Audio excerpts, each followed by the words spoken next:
Most people assume that avoidant men pull away because they don't care, that their silence means emotional detachment. But that's not true. Avoidant men don't distance themselves and then walk off feeling free. They withdraw and enter a private psychological battle, one they can never admit to. Because admitting it would mean confessing how deeply you actually touch them. See, an avoidant man's behavior isn't random. It's a subconscious test, an unspoken way of asking, how much of my darkness will you tolerate before you walk away? These tests are not malicious. They're driven by fear, the shadow side of love, what Jung would call the conflict between the yearning for intimacy and the terror of being known. Let's uncover the 5 ways an avoidant man tests how much you'll tolerate and what each one really reveals about his inner war. The disappearing act, the test of abandonment. When an avoidant man pulls away suddenly, it's not just to create space. It's to see if you'll chase him. To his subconscious, closeness feels like drowning. Disappearing becomes a way to breathe again, but underneath that distance lies a quiet, trembling hope. Will you still be there when I resurface? He disappears to see if your love is conditional, yet he's also terrified that your silence will prove that it is. This is the paradox that defines his emotional world. He wants safety, but safety means distance. He wants connection, but connection feels like threat. And so, he ghosts, not to forget you, but to survive you. The coldness test, emotional withholding. Once he returns, he'll test you again, this time through emotional detachment. He becomes cool, aloof, unreachable. He wants to see if your warmth will persist even when his turn's cold. This test stems from a subconscious belief. Love can't be trusted unless it survives neglect. His shadow whispers, if she still stays when I give her nothing, then maybe I'm safe. Maybe love won't leave me the moment I stop performing. But here's the tragedy. Every time you prove your loyalty through his distance, he learns that he can wound without losing you. And so, the pattern deepens. The provocation test, stirring emotional chaos. When an avoidant man begins to feel emotionally exposed, he may trigger conflict. He'll pick fights, make dismissive comments, or act indifferent, all to test whether your affection can endure his cruelty. He's not consciously trying to hurt you. He's trying to measure if love can survive his shadow. Because deep down, he doesn't believe he can be loved in his unguarded, imperfect state.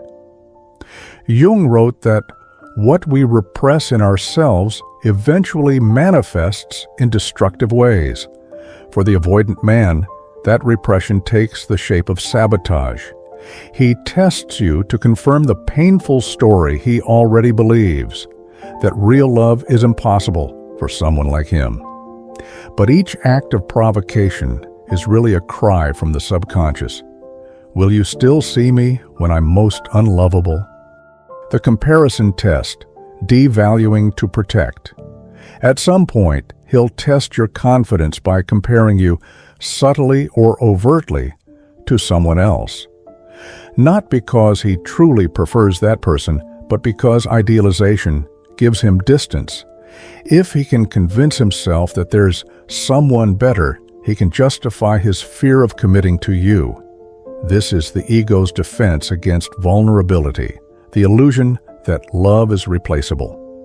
Yet beneath this lie, he's haunted by a deeper truth, that no matter who he finds, he will still feel the same emptiness. Because the emptiness isn't in you, it's in him. Every comparison is an attempt to suppress longing. But longing doesn't die, it hides. It grows in the dark corners of his psyche, waiting for the day he realizes that safety without love is just another form of loneliness. The silence test, measuring your breaking point. His final test is silence. He withdraws all communication.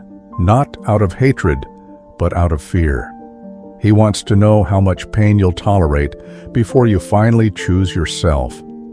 In this silence, he's watching, not always consciously but spiritually, to see whether your world collapses without him. Because if it does, he can feel powerful. But if it doesn't, he feels exposed. Your strength in the face of his silence is both his greatest fear and his deepest fascination. Because in that moment, you mirror what he spent his whole life avoiding: emotional maturity. When you stop chasing, he's forced to face the part of himself he's been running from, the part that still aches for connection but has no idea how to receive it. Each test an avoidant man gives is a reflection of his internal split between the self that longs for love and the self that fears it.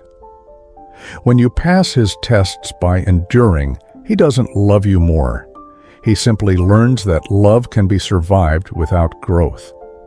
But when you draw boundaries, when you stop chasing, stop proving, stop accepting emotional crumbs, you become something his subconscious can't ignore, a mirror of everything he's been afraid to become. Because strength without cruelty, love without submission, and distance without resentment, that's the maturity he secretly craves.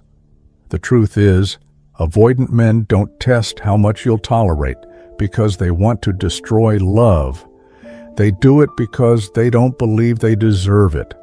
But every test is also an invitation for you to choose self-respect over self-sacrifice, and for him to confront the shadow that keeps him from intimacy. And maybe one day, when he's ready to stop running from himself, he'll realize that love isn't something you earn through endurance. It's something that grows when both people stop testing and start trusting.